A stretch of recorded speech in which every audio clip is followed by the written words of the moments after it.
મિત્રો, જો તમારા ઘરની અંદર કોઈ નાનું બાળક હોય અને જો એ સતત ફોનનો ઉપયોગ કરતો હોય ને તો આ એક સાવચેતી તમારે એમાં અંદર દાખવવી જ પડશે અને તમારે આગળ જતા છે ને ભયાનક કિસ્સો થઈ શકે છે. તમે જે અત્યારે વિડીયો જોઈ રહ્યા છો ને એ છોકરો સતત મોબાઈલનો ઉપયોગ કરતો હતો, સતત ગેમ રમતો હતો અને ધીમે ધીમે એની માનસિકતા જે છે ને એની ઉપર એની મોબાઈલની અસર થઈ અને ધીમે ધીમે એનું આખું બોડી ધીમે ધીમે પેરેલાઇઝ થઈ રહ્યું છે. આમાં ટાઈમ વાઇઝ અને ડેટ વાઇઝ બધું લખેલું છે. વિડીયોની અંદર તમે જોઈ શકો છો તો એક મોટો ઉંમરનો એટલે કે 5-7 વર્ષનો ઉંમરનો આ છોકરો છે ને ઈ સતત મોબાઈલનો ઉપયોગ કરતો હોય, મોબાઈલની ગેમ રમતો હોય, યુટ્યુબ અથવા તો જે પણ કાંઈ સોશિયલ એના જે પણ વિડીયો જોતો હોય એ પ્રકારની એની માનસિકતા ઉપર અસર થઈ છે અને ગંભીર રીતે અસર થઈને છોકરો આખો પેરેલાઇઝ થાય છે. જે તમે વિડીયોની અંદર જોઈ શકો છો આ પ્રકારની બીમારી પણ છોકરાઓને માનસિકતા અસર થાય એટલે થઈ શકે છે અને આ ફક્ત ને ફક્ત કારણ છે મોબાઈલની અંદર જે પણ પ્રકારની આ ગેમ રમતા હોય, ફાઇટિંગની ગેમ રમતા હોય, ગનની ગેમ રમતા હોય એનાથી એના મગજ ઉપર અસર થાય મિત્રો. એટલે આ પ્રકારના કિસ્સાઓ હવે આપણા ઘરની અંદર પણ બનવાની વાર નથી મિત્રો. જો તમારી ઘરની અંદર પણ ફોનનો ઉપયોગ વધારે છોકરાઓ કરતા હોય તો આ એક સાવચેતીનો વિષય છે.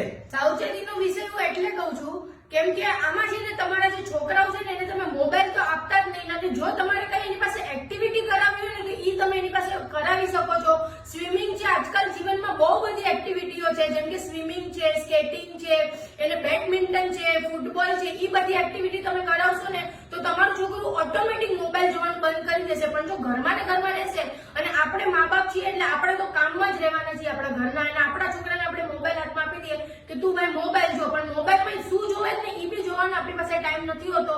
એટલે હું એટલું જ કહું છું કે તમારે છોકરાઓને જેમાં એક્ટિવિટી હોય, નીચે રમતો હોય તો એને માટીમાં રમવા દેજો, પણ મોબાઈલ નહીં આપતા. આવીને એને નવડાવી દેવો સારો, પણ આ મોબાઈલ આવે અને મોબાઈલથી મગજમાં અસર થાય અને પેરાલિસિસ થઈ જાય તો આપણી જિંદગી બી ખરાબ, એની જિંદગી બી ખરાબ અને આખી જિંદગી આપણે ભોગવવાનું તો અલગ રહે, પૈસાનું પાણી થાય અને છોકરો આપણને પાછો મળશે નહીં. એટલે આ વસ્તુ તમે ખાસ ધ્યાન રાખજો. હું તમને રિક્વેસ્ટ કરું છું, તમે મોબાઈલની સ્ક્રીન પર જોતા જશો કે આ છોકરાની જે હાલત થઈ છે અને મા બાપને કેટલું દુઃખ થયું હશે આ વસ્તુ. 100% મિત્રો. એટલે આમાં કેવું થાય ખબર છે, આપણે આપણો ટાઈમ સાચવવા કે આપણો ટાઈમ બગડે નહીં એટલે એના માટે આપણે મોબાઈલ દઈ દઈએ છોકરાને, ભાઈ તું મોબાઈલ જો, ગેમ રમવા માંડ. આપણે એના ઉપર ધ્યાન ન દઈએ. દિવસના 5-5, 6-6 કલાક સુધી છોકરા હોય ને ગેમ જ રમતા હોય. મેં ઘણા એવા છોકરા જોયા છે કે જે મોબાઈલની અંદર છે ને ગેમ રમ્યા કરે અને છોકરા પાસેથી આપણે મોબાઈલ લેવા જાય ને તો એ ચીડચીડ કરવા માંડે, કાંઈક ને કાંઈક નવીન ધતિંગ કરે. એટલે આ પ્રકારનો સ્વભાવ હોય ને ધીમે ધીમે એનો બગડતો જાય. હવે એ બગડતો ન જાય એના માટેનો પહેલાથી જ આપણે વિચાર કરી લઈએ કે ભાઈ પહેલેથી જ એને મોબાઈલ આપણે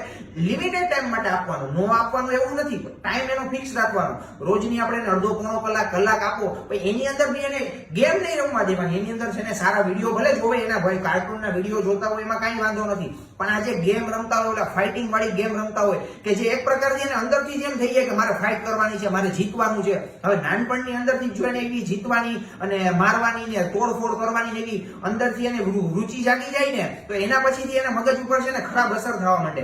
એટલે જે તમે વિડીયો જોયો છે ને એ જલ્દીથી જલ્દી વિડીયોને શેર કરો જેથી બધામાં અવેરનેસ આવે મિત્રો કે છોકરાઓને મોબાઈલ આપણે ઓછો વાપરવા દેવાનો છે.